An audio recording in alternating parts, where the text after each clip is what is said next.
Bienvenidos una vez más a Basket 365. Soy Denis y en el vídeo de hoy vamos a hablar sobre los Atlanta Hawks, porque es un equipo que lleva años en tierra de nadie, años peleando por entrar en playoffs y acabando siempre en torno a ese récord de 50% de victorias, y un equipo que por fin ha cambiado de directiva y que para mí está teniendo un verano espectacular. Y es que los Atlanta Hawks son unos de los ganadores de este verano a fecha de grabación de este vídeo, y muy mal tendrían que seguir las cosas de ahora en adelante para que esto cambie.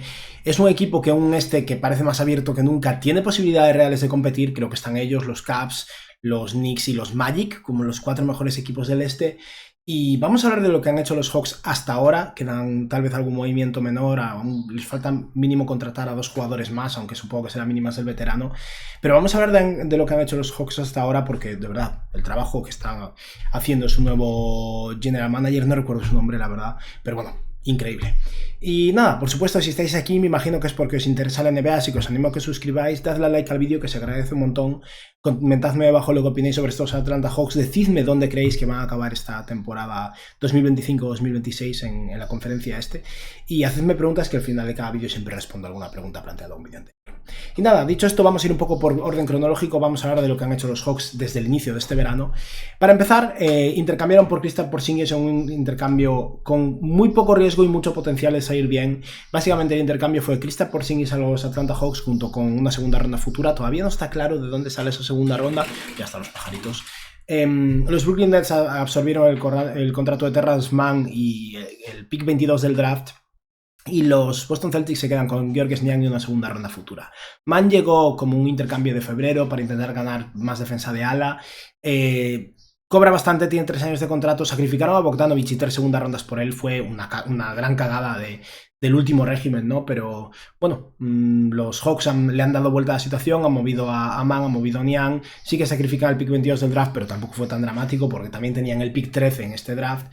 Y con Porzingis consiguieron un jugador muy talentoso, un jugador que realmente podría ayudarles muchísimo, un jugador con una salud cuestionable, es cierto, pero que también es un contrato de 30 millones de dólares que se termina. Si todo sale mal, dentro de un año se olvidan de Porzingis, y creo que es un movimiento muy lógico, muy coherente y que realmente les va a beneficiar. Aparte de eso, llegamos a la noche del draft y hicieron para mí la mejor transacción sin lugar a dudas de la noche del draft, un intercambio un poco Baron Davis yéndose a los Clippers y Kyrie Irving acabando en Cleveland años después. No lo sé, ya veremos. Obviamente muchas cosas tienen que pasar para eso, pero los Atlanta Hawks, que tenían el pick 13 y 22, intercambiaron el 22 en esta transacción de Porzingis y todavía tenían el pick 13 del draft. Y se habla de que querían a Samuel y se lo planteaban en el 13 y al final lo consiguieron en el pick 23, porque bajaron y vaya si bajaron. Los Atlanta Hawks hicieron un intercambio con los New Orleans Pelicans, en el que básicamente New Orleans consiguió el pick 13 del draft para seleccionar a Derrick Queen, que era un jugador que les encantaba, un digno pick 13 del draft, desde luego un tío con muchísimo talento, pero Atlanta cayó al pick 23 para seleccionar a Samuel, un jugador, un perfil muchísimo más defensivo que encaja más con el núcleo actual de Atlanta, un híbrido de ala pivot y pivot muy atlético, móvil, que habrá que ver cómo se desarrolla a nivel ofensivo, pero una muy buena apuesta en el pick 23. Y como extra se llevaron una primera ronda de 2026 sin protecciones, que será el mejor pick entre los New Orleans Pelicans y los Milwaukee Bucks. Y este pick tiene un potencial tremendo. Tal vez las cosas le vayan bien tanto a New Orleans como a Milwaukee, nunca se sabe. Milwaukee, si Giannis se tuerce un tobillo feo y se pierde un mes y medio, no va a tener una gran temporada porque no hay nada más en ese equipo ahora mismo, aún con la adquisición de Miles Turner. Y New Orleans, en un oeste muy difícil, es que podría acabar de 14º. Tal vez acabe en play-in, pero podrían acabar de 14º. Así que se lleva un pick con un valor tremendo, más valioso que el pick 13 de este mismo año, en mi opinión, y a Samuel. Es un movimiento magistral y, bueno, para mí, más que, o sea, magistral por parte de Atlanta, para mí esto es un error garrafal de New Orleans, ¿no? Seguimos con el inicio de la agencia libre y consiguieron un jugador que estaba muy vinculado a ellos, hablaba mucho de esta posibilidad, y alguien que me encanta para Atlanta, Nickeil Alexander-Walker. Lo consiguieron por 4 años, 62 millones de dólares, opción del jugador en el en el cuarto año, trade kicker, todo el pack, digamos. Es cierto que, bueno, pagaron tirando a lo alto, pero en cierto modo es el rango salarial que yo esperaba para Nickeil Alexander-Walker, ese promedio de unos 15 millones por año. Estamos hablando de un jugador ideal para Atlanta. Nickeil Alexander-Walker es un muy buen defensor que puede operar como base secundario, con capacidad de tiro, que si ves sus stats brutos creo que promedia como 9 puntos por partido y no llama la atención. Es un buen jugador, y un jugador que junto con Dyson Daniels va a ser una auténtica peste defensiva. Cuando descanse uno y salga el otro, Nickeil Alexander-Walker no es Daniels, pero no es tan inferior. Y de verdad, Atlanta, si quiere intentarlo en torno a Trae Young, no pueden hacerlo mejor. Han conseguido tamaño con Porzingis, otro grandísimo defensor de perímetro, junto a Dyson Daniels, un jugador más confiable también a nivel ofensivo que Dyson, y siguen sumando profundidad. Y aparte de eso consiguieron un grandísimo tirador, básicamente alguien que sustituye a Garrison Matthews con muchísimos más galones, en Luke Kennard. Kennard llega por 11 millones de dólares y un único año, o sea que junto con Porzingis son 40 millones necesarios que liberan de cara a la próxima temporada si deciden dejarlos ir. Y Kennard es un tío con más habilidad con el balón de lo que puede, de lo habitual para un grandísimo triplista en esa posición de escolta. Puede hacer un poco de base suplente, que es algo que no les viene mal porque tienen ese híbrido de Daniels, Nickeil Alexander-Walker, Kennard, para parchear un poco los minutos sin Trae Young.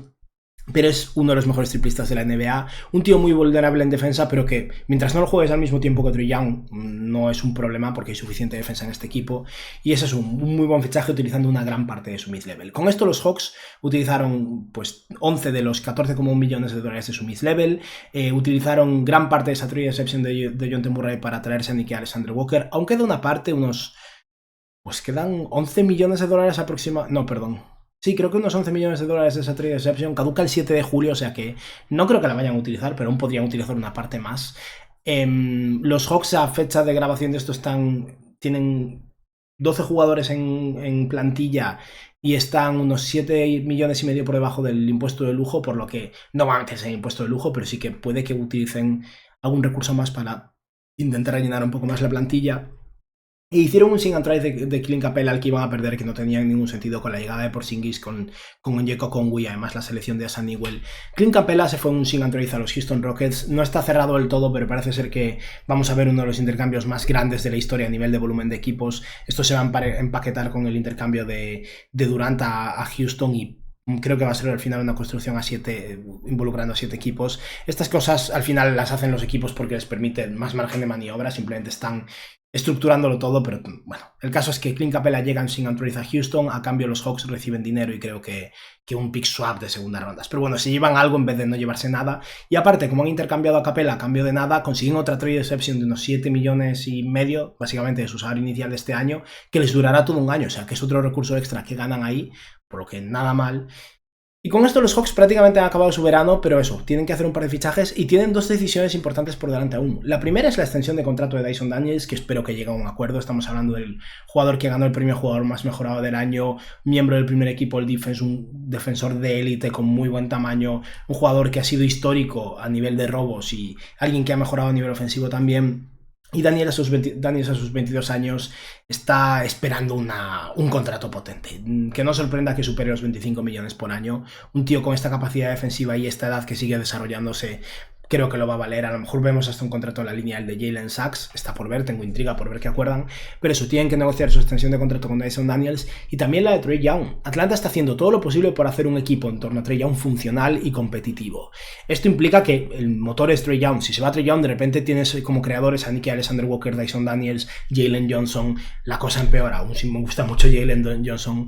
Por lo que habrá que ver qué ocurre aquí. Trae Young tiene una opción del jugador para la próxima temporada. Yo deduzco que le ofrecerán una extensión de contrato. Habrá que ver si es por el máximo y el máximo de años.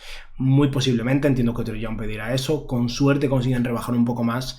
Pero vamos, que yo espero que en las próximas semanas o meses, hasta octubre, hasta el inicio de la próxima temporada, llegue a un acuerdo con Dyson Daniels y con Trae Young para atarlos a largo plazo. Y con esto el equipo pasaría a ser una plantilla muy profunda, aún con varios espacios por rellenar. Casi todos esos jugadores son útiles y relevantes. El quinteto titular supongo que serían Trae Young, Dyson Daniels, Zachary Sasser, el antiguo pick 1 del draft, un tío que este segundo año espero que lo haga mejor desde luego y que ya tuvo sus momentos interesantes como novato. Para mí debería haber sido el novato del año por encima de Stephon Castle, de hecho. Jalen Johnson y Kristaps Porzingis, ese sería el quinteto titular en los partidos que Porzingis juegue, si no Onyeka Okongwu pasa a ser titular. Y la segunda unidad, Nickeil Alexander-Walker, Luke Kennard, Mo Way, Onyeka Okongwu, Vit Krejci, Kobe Bufkin, que a ver si este tercer año aporta un poquillo más, y a Hassan Whiteside.